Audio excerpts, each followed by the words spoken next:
What does it actually mean to not take your partner's pain personally? Welcome to the Therapy Brothers podcast. I'm Brannon.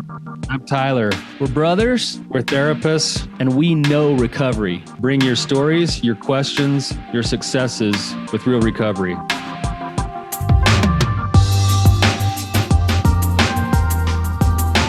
Hey, Tyler, you ready to have some hard conversations? Let's do it. Let the Therapy Brothers podcast begin. All right, Tyler. I want to share a quick review, if I can just jump into that.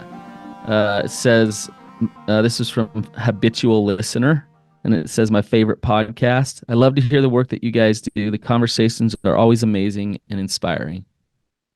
Short but sweet, and thank you.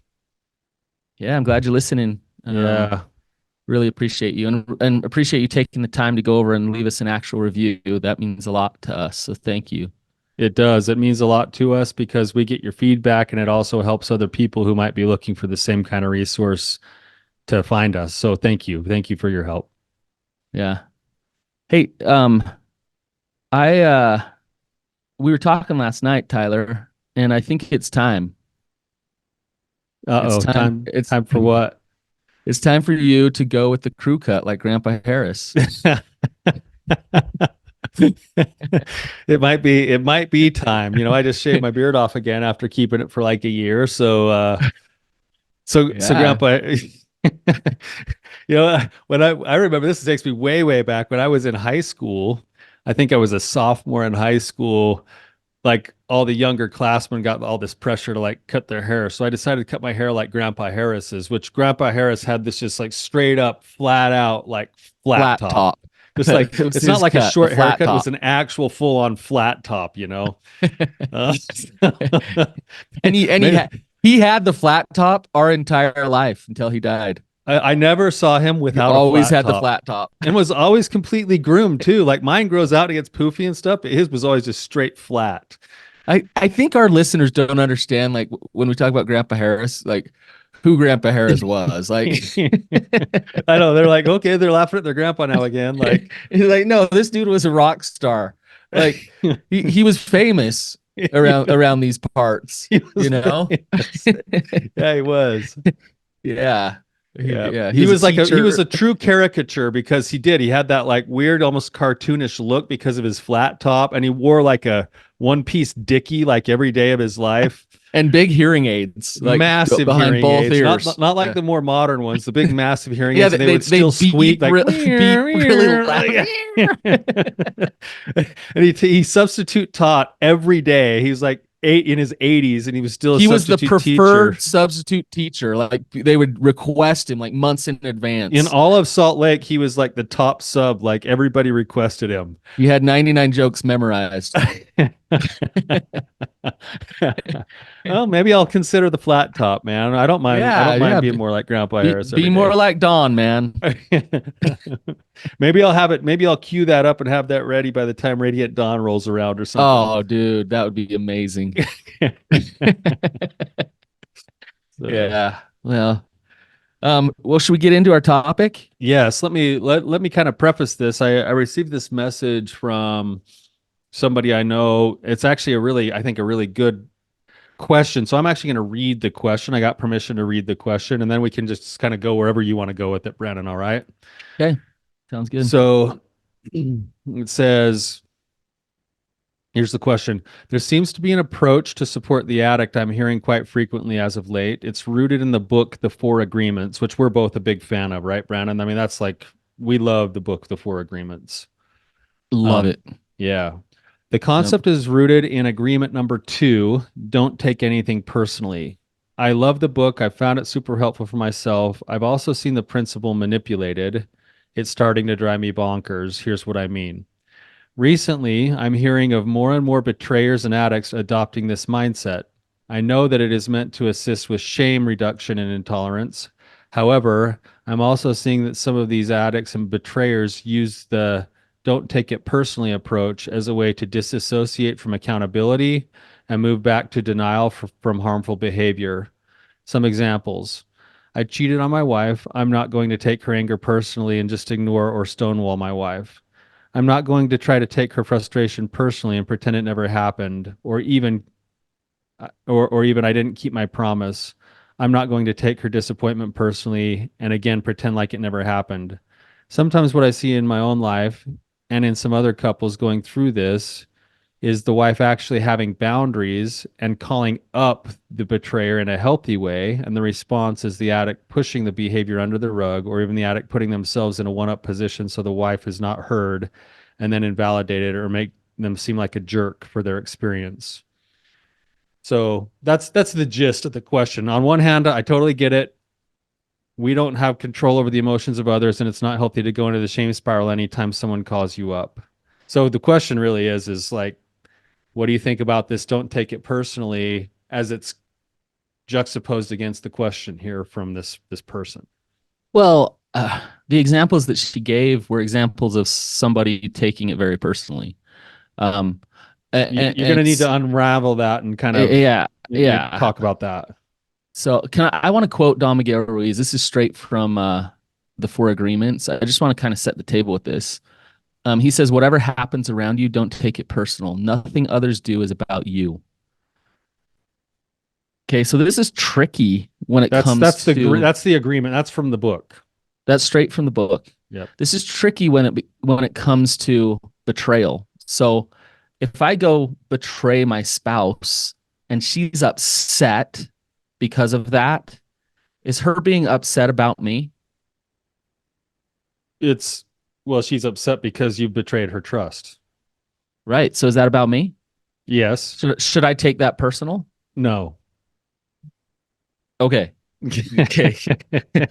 So you got to explain this because I totally agree with you. Absolutely agree with you. So what does it mean to take something personal? I think this is where the essence of this is getting caught up. And I want to thank this person because I think a lot of people that we talk to feel this energy. And a lot of people who read the book, they try to adopt the don't take it personally by not feeling, by not showing, by not engaging, when in reality, that's not what that principle is about. The principle is actually about all the things that that were just listed here that aren't happening.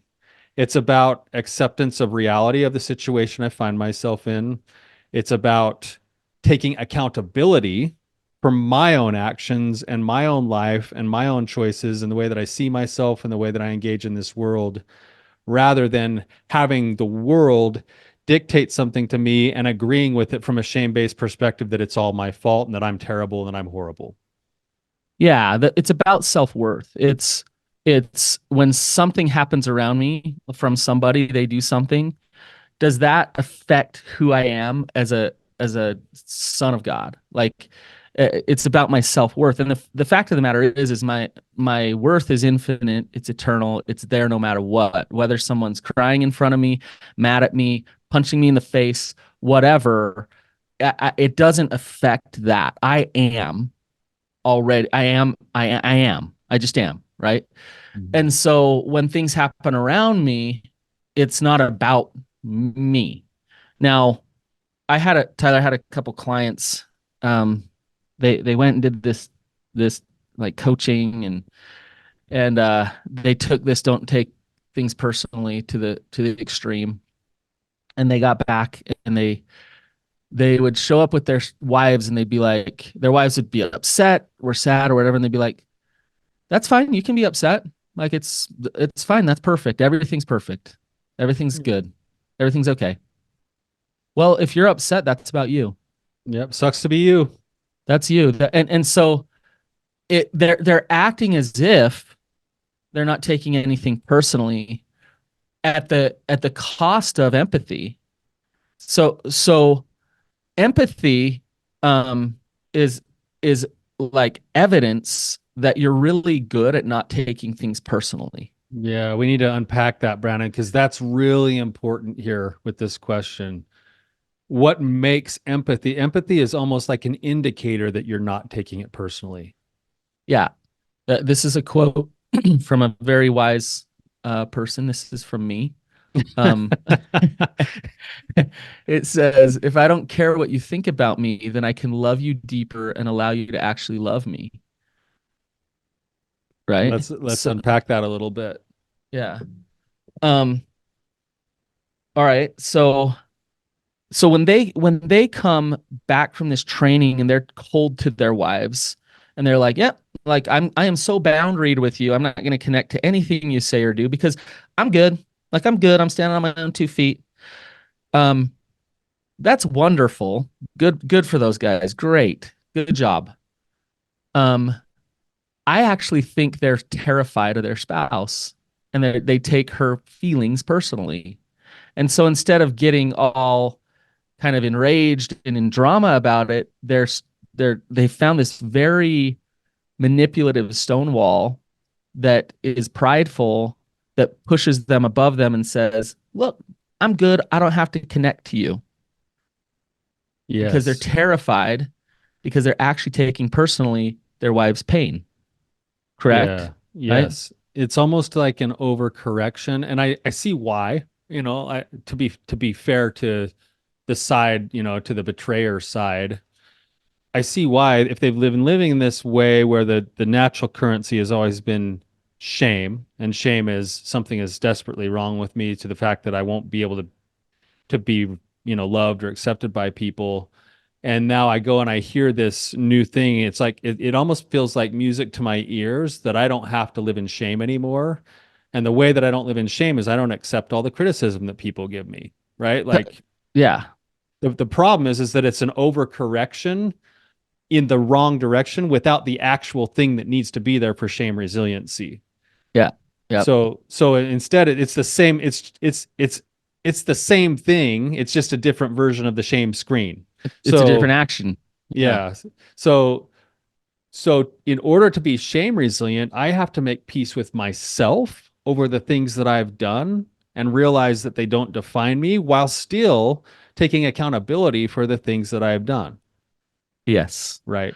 And that's what's missing in this when they come back and like, oh, like, hey, I'm having a really rough day. Like let's say I have someone call up their husband today and say, hey, you know what? I know there's nothing really wrong right now, but I'm just having a really rough day reliving some of the stuff that happened. It's been terrible for me. And if he could go a couple different ways, if he's not shame resilient, and he's saying he's not taking it personally, he's actually, this is a gaslight now by going like, whoop, sucks to be you. Like, I don't know, that was in the past. Like, get over it. I'm good. Versus, I had a good day. yeah, I'm doing great today. Like, instead of being able to go, now the other side of that that's not healthy is, oh my gosh, I'm so bad. Like you're right, I suck so terribly. I won't be happy until you're happy. Like, I'm horrible. No. What's the middle ground? The middle ground is, hey babe, like I'm sad the fact that we're this far into this process and this still comes up for you. I hate to see you in pain. Like I'm sad you're having a rough day. Well, and Like, the middle ground is tell me more. Like yeah, I'd love to help me know about it. understand. No, Yeah, I it's can it's hold it. I can hear it. it looks like healthy attachment. It's secure attachment where there's honesty and boundaries and empathy at the same time. That's strength. That's where. So if you come home and your spouse is pissed, just angry, let's walk through a scenario so we can see it, like these principles at Yeah. play. Okay. Um, let's give the different scenarios. Now, people struggling with sex addiction, Tyler, you and I both know that they are notoriously codependent for the Yes. usually. Like they overreact, they take personally their partner's everything they do. And so they're oftentimes Mr. Nice Guys because they're trying to please and trying to make sure that their partner isn't upset. And so they're full of resentment because they're Mr. Nice Guys. I'm generalizing some here, but Yeah. um, or they're total like jerks where they're the other side swing to the other side where they're like, I don't care. I don't care what you Self-absorbed. think. Yeah. Self-absorbed, disconnected. Um, like gaslighting their partner to all get out of like they feel narcissistic when we've talked about that. So they feel either narcissistic or extremely weak, Mr. Nice Guys, because what's there, Tyler? It's the same thing. Yes. What's underneath all of it? The fear of rejection. Yeah. They don't believe they're lovable. And so if I go, let's say I go to this special coaching training thing and I come home and my wife's mad, angry, and upset. And I'm like, hey, I read this Don Miguel Ruiz book. Don't take things personally. So I take her emotion that she's emoting toward me and I turn it right back around and I shove it back in her face, so to speak. I say, well, that's yours. Enjoy. Mhm. Um, I'm turning more into that a disconnected jerk side of things, right? Yes. So if I know who I am and I don't take her emotions personally, they don't threaten me. Her emotions don't threaten me. I'm not scared of them. In fact, I want to know her and I want to know why she's hurting. And if I'm truly not taking it personally, I'll step into those emotions with her.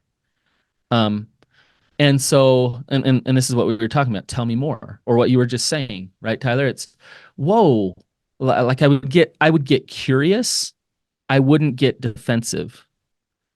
Um, I would get honest with my bound. Let's say she's trying to punch me or whatever. I'd have boundaries. Hey, whoa, whoa, whoa, that doesn't work for me. But I want to know why you're so upset because I am standing on my own 2 feet. Your emotions aren't scary to me. I wouldn't say that to her. But like I'm standing on my own 2 feet. I'm not scared of your emotions. So like, oh, let's open up space for you. And Tyler, is that not the secret sauce to repairing a relationship after betrayal? Is that not the secret stuff that builds trust? That consistent empathy and caring about your partner's pain. Um, Yeah. and it requires not being able to take it personally. Right. Well, I think you just hit something on the head here that I think is really hard. And I want to come back with a question for you in just a second too. But you named two things that simultaneously need to be developed at the same time. If you're the kind of, we're talking about a man here, if you're the kind of man who actually wants to be the person who can help rebuild trust, you need to grow into a place where you know who you are enough to live within your own values and boundaries at the same time that you're showing up with empathy. Yep. And if you're doing both of those things, you by nature of being able to do both of those things are demonstrating shame resiliency. And it seems that shame is the thing that knocks both of those things off the tracks, right? Right. So Right. you said something I want to come back to because I could just hear like a lot of our listeners probably some of our listeners just got mad at you for saying that they're afraid of their wife. Some of them are right now going, that's exactly right, but how do I not be afraid of my wife? Like I am afraid of my wife. So if that's the pathway I am, like how do I break that then? Like how do I actually come to a place of being able to not take it personally so that I can hear and feel with her? Um, when I say that someone struggling with sex addiction is notoriously codependent, when you look at that, Tyler, they're trying to get their worth from their partner, from their spouse, and what that indicates is that there's a breakdown in their relationship with God.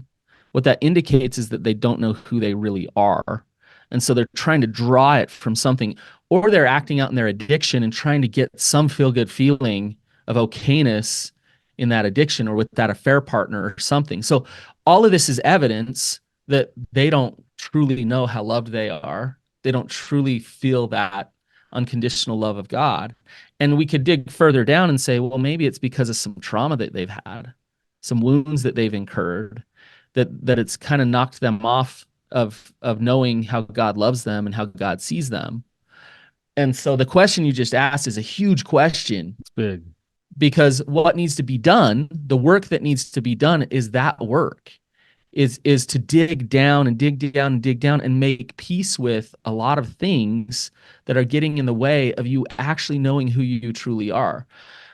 But when you get those answers, when you have that initiation, when you understand who you are, your part it shifts the way you look at your partner and your relationship.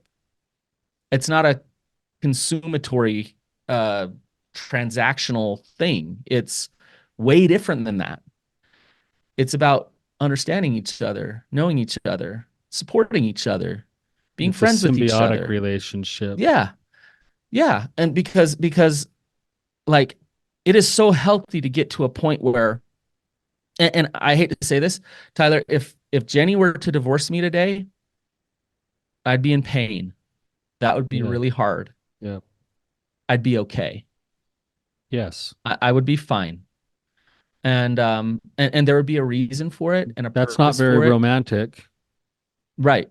But because that's true, and if I can grapple with that and not and and get to that place of okayness with it, my chances of having a better relationship with her are much better. That's right. Right? Because I'm okay. Right? That's right. I think that's part of what we've been fed lies to our whole lives is, everybody wants to have this relationship that's based off of I can't survive without you. My heart will stop beating if you leave me. And then nobody can actually have a decent relationship because they think that's what it's supposed to be like. When in reality, on the day to day, this has got news for everybody who loves Disney movies. Like Disney's been lying to you for years because it feels good. Oh, don't pop that bubble today. But well, Wow. yeah, You just broke everyone's heart. yeah. Well, I love the movies too, and they're fun to watch. But in the real world, the people that you and I work with that we know that have the very best relationships, they would agree with what you just said, which is we have two people who both know who they are and like what they see in the mirror, and those two people of their own choice come together and willingly offer themselves because two people like that together make more than they could individually of themselves. And they would be okay. Life would go on. They would still like themselves in the mirror, but they now build a relationship where they love one another because they actually give of themselves to one another rather than being there to take from one another so that they can survive. Tyler, let's say you had a couple come in for counseling and you had two different couples. This is going to be a stupid question, but I want to illustrate this. One couple comes in and they're like, fix our relationship. Like they suck. Like you should hear what they did. They did this, they did that, or it's crazy they're doing this. So tell them they're wrong. Change that for me. Okay, that's one couple. And then you had another couple. Go ahead. Just to be clear, you're saying they're saying that about each other to you. About each other. Yeah. Okay. They're trying to get me to take sides. Yeah. They're trying to get me to validate how painful it is to be in that marriage with the other person. And they want me to set the other person straight. So that they can have happiness in their marriage. Okay. So there's that couple. Then another couple comes in and that like some things have broken down in their relationship. They're not where they want to be. And they're like, Brannon, tell me what I need to do my work. How do I help this go right? To make this I better. Fix this. I want to take ownership. I want to take accountability, and I want to look at me, and I want to work on me, and I want to figure out where I'm breaking down here. And each partner came in that way. Okay. And then when we did the work with them, they followed through and actually went and did their own work. Right. Okay. I told you this is a stupid question. Yeah. but like I was talking to a buddy last week and his marriage has been on the rocks for years. And he'd been to therapy, couples therapy, all this stuff. And he started this new program and he's like, Brannon, like, I wish somebody would have told me that the only thing I have control over is me. And like, I just need to focus on my own work, like get as healthy as I possibly can be as a man. And I'm like listening to it like, yeah. Like, yeah, we've been going to lunch for the last 20 years, like talking about this stuff. Be a source of strength. Like, know yourself independent of her. Like, stop, yeah, trying to make it all about pleasing her and making it right. And like, know yourself because you're good who you are, right? Yeah. So Um, so you can see, Brandon, though, I mean, what you just said, I think, is really poignant. And you can also see why this can be so easily confused because it sounds, there's like conflicting sounds here, right? Don't take anything personally. And if you don't take anything personally, that'll actually help you become more accountable, which means you can take responsibility for your life. But doesn't that mean you're taking it personally? absolutely not. Yeah. So No, that, but you can see how that would be confusing because the pathway to freedom is through accountability. But now I'm right. making it about me to help things go right. And I'm having to be responsible for my part of the situation. How is that not taking it personally? Well, let's talk about what it is. Like taking it personally. It is reality. So like if I come home to a spouse that's upset, the reality is there's a spouse that's upset. Yes. If I come home, if I'm working my recovery and like I got to look at it. So maybe I'm like half-assing it and someone calls me out on that, and so then I get accountable and I step into gear. I'm not taking it personally. I'm listening to the feedback, Yes. because that's the reality. So somebody who is taking it personally, and this is where it gets twisted, can't face the reality. They go into all kinds of denial and deception and manipulation and gaslighting and whatever word we want to use here. They can't handle the reality because it's overwhelming because the shame is triggering them so much from the reality. Yes. Am I answering the question, Tyler? Well, I don't know. That's what I'm saying. That's why people get confused. And what I hear you saying, and I'm just going to say it in a different way, is taking it personally in the sense that we talk about it is accepting the judgment, accepting the label, accepting the shame, taking it personally, making it about you in the sense that you're the victim, you're never good enough, living in the shame, versus when you don't take it personally, it puts you in reality so that you can take accountability rather than taking it personally for living in the reality that you are in and becoming the best person you can be inside of that reality. Yeah. Yeah. So taking ownership is different than taking it personally. That's right. So yeah, so when we talk about accountability, when I say, "Hey, I'm taking ownership of this and I'm stepping into this," I have this goal, I have this thing, I want to create something new in my life. That's not taking it personally. When we're talking about taking it personally, we're talking specifically about shame and we're talking about your self-worth. Yes. So if we were to take what you just said and apply it back to one of the examples that we have now, wife calls up, having a really rough day today. I'm just reliving some of this stuff. Instead of, sucks to be you, like that's all your work. That's a thing of the past. Like that's on you. I now, as the husband, get to go, how do I help things go right here? What kind of man do I want to be in this moment with my wife? Right? I can't own it for her because that won't actually solve the problem No, for us. no, Right? that's more codependent behavior. Right? That would be selfish on my part, actually, because I'd be trying Mm-hmm. to pacify all of her feelings because I can't Yeah, take because you can't handle the her response pain. that she's having. I also Mm-hmm. don't want to just stonewall her because that's not the kind of man I was born to be. I want to be a man who loves his partner, who supports her, who validates, who's connected, who shows empathy.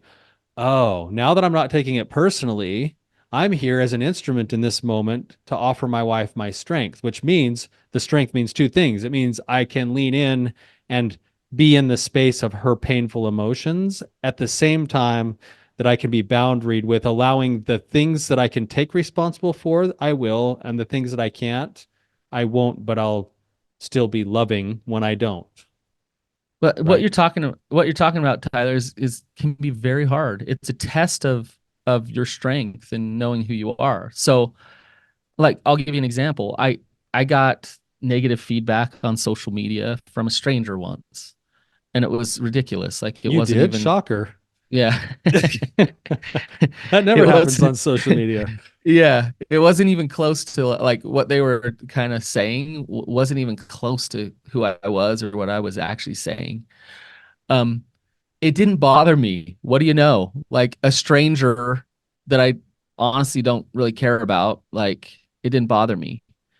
Now, when you have a wife or a spouse, a husband, crying on the floor or yelling at you or upset, it's a different ball game.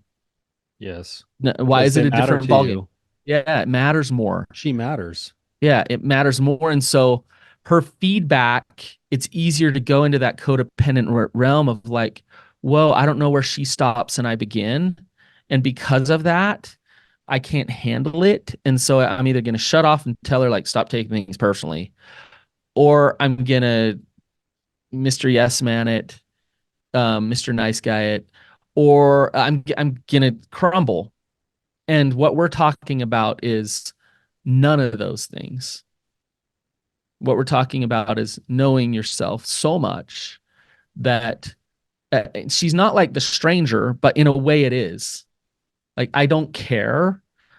I don't care what you think so much that I care deeply about who you are I can and care how more you about feel. you in this moment than I care about my own self-preservation. Well, I don't know, Tyler. I think you need that self-preservation and the caring at the same time. You You see need what I'm both. saying? Yes, you're You have offering to, yourself. because somebody in strength will step into their self-preservation and say, I have my boundaries and I know that I can preserve myself. And because I know that, Yeah. I therefore can know you.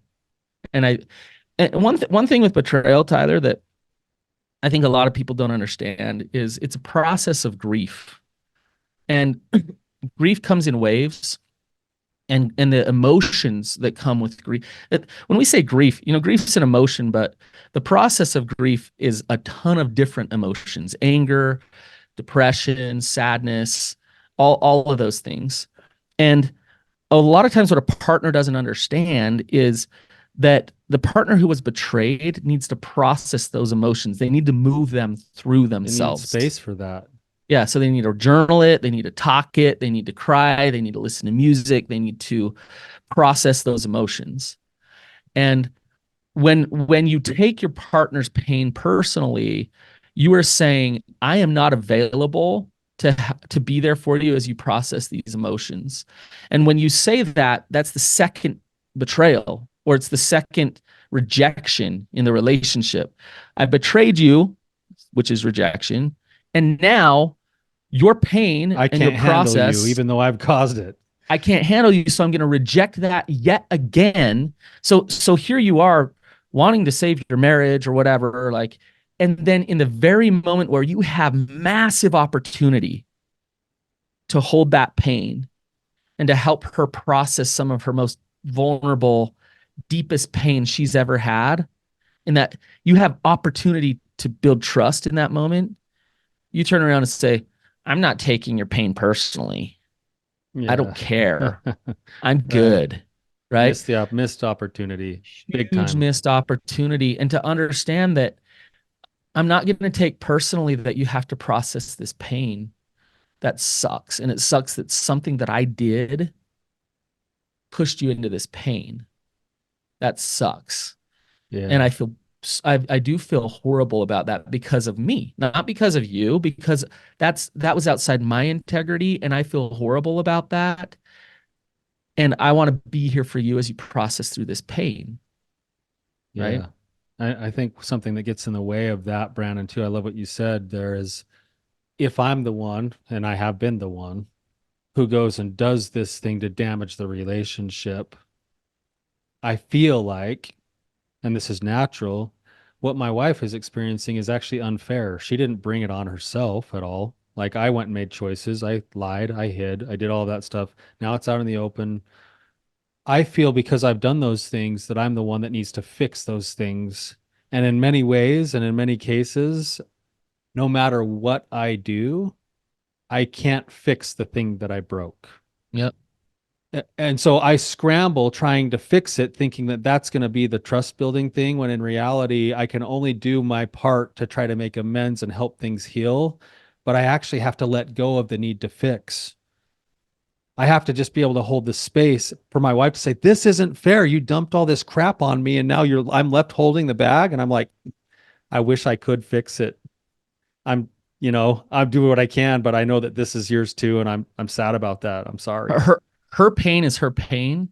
Yeah. But the fact of the matter is, if you cheated or acted out or whatever, like you you did that because your heart needs to shift, Yeah. or else you're going to continue to act that way in a relationship. And so instead of focusing on what do I need to do to try to fix it for her because she's telling me this or that or whatever, you say, what work do I need to do inside of myself to I make need to sure make sure I never do this again.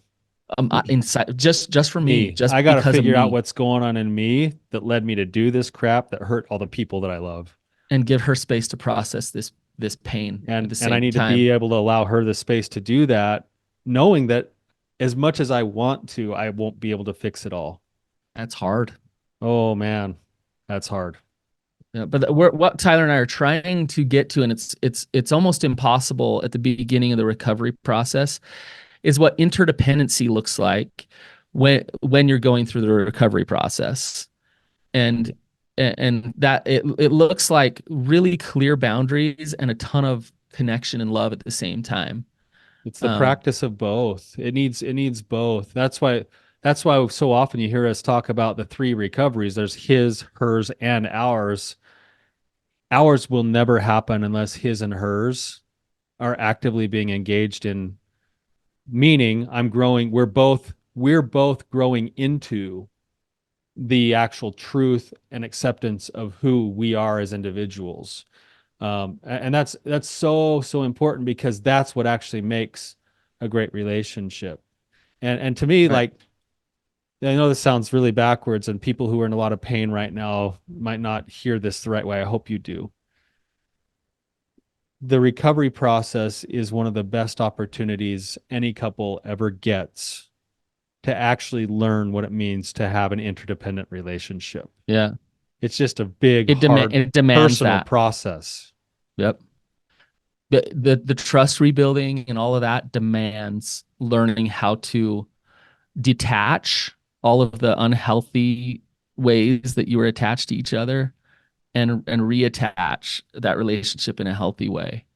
Um, can Tyler, I know we're out of time. Can I just flip this on its head? I'm gonna drop kind of a bomb here at the end, but Okay. we Just always like a say good that. therapy session, right at the very end, they finally like, oh, by the way, this thing happened. Oh, I just okay. want to acknowledge this because we say this a lot where we say like their acting out or their affair isn't about you. So this is kind of the other side of it, right? Yeah, don't Where take that personal. don't take it personal if you were betrayed, and that feels really invalidating a lot of times to the partner where they're like, "Oh, please, that's easy for you to say." Yes, right. It's Um, yeah. and so you got to come back to this definition of what we mean by that. Of, if Tyler, if you punched me in the face like hard, probably wouldn't hurt much. You've done it many times, and I'd be fine. But um, if you punched me in the face, um, is that about me or is that about you? It's about me. Right. And yet the pain is on my face. Yes. So it's still painful. Like, ouch, that hurts.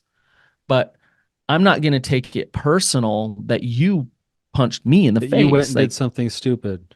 yeah, you did that. Yeah. Like, that's not about my self-worth. That's not about my heart and who I am. It You still just, hurts like but crazy. ouch, you just broke my nose. Like, this hurts. Yeah. But I know who I am. Like, I'm still okay who I am. Like, I'm still in form here, although you hurt me. So Yes. can you see what I'm saying? You hurt me. You hurt Yeah. me is different than you hurt me, therefore that means I'm It not good defines me. enough. It's the definition of self that comes with the pain, that is the not taking it personal, that we're trying to say. If I go and I punch you in the face, that's going to hurt crazy in crazy ways. But if I punch you in the face and then you go home at night and lay down in bed and be like, nobody loves me and everyone, I'm just the world's punching bag. I'm not good Now, enough. I'm yeah, not. Yeah. I take what was a painful thing and I have now added on immense suffering on top of the pain. I've used it as proof of my unworthiness Yeah. and my That's not the not taking it okayness. personally part, Yeah.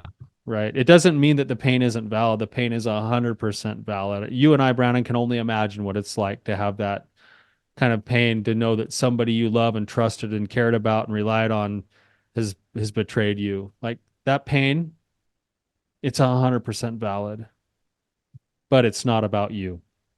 Nothing, like Don Miguel Ruiz says, nothing others do is about you. Yeah. It's about them. Yeah. And we gotta, if we can get over our egocentrism a little bit outside of the world that we live in and think the world revolves around us, we realize that everybody's kind of doing their thing, Yeah. and like it's not about us. And what is about us is our relationship with God first and foremost. Yeah. And then our choices inside of the reality that we find ourselves. To live in, to try to come back to that integrity and live in that truth and do the best we can there. Yep. So Well, Tyler, good. fun topic. I Yeah, love good this. discussion, And Brannon. thank you to whoever submitted that question. I hope it our discussion helped bring some answers and some clarity to it. Or maybe there's just more confusion. Yeah, I don't maybe. know. And if there is, reach out to us and we're happy to keep talking about it. So Yeah. you and I both love the four agreements. So anytime someone brings up the four agreements, we'll talk about it. Yeah. So all right, you guys, thank you and have a wonderful day. We'll see you.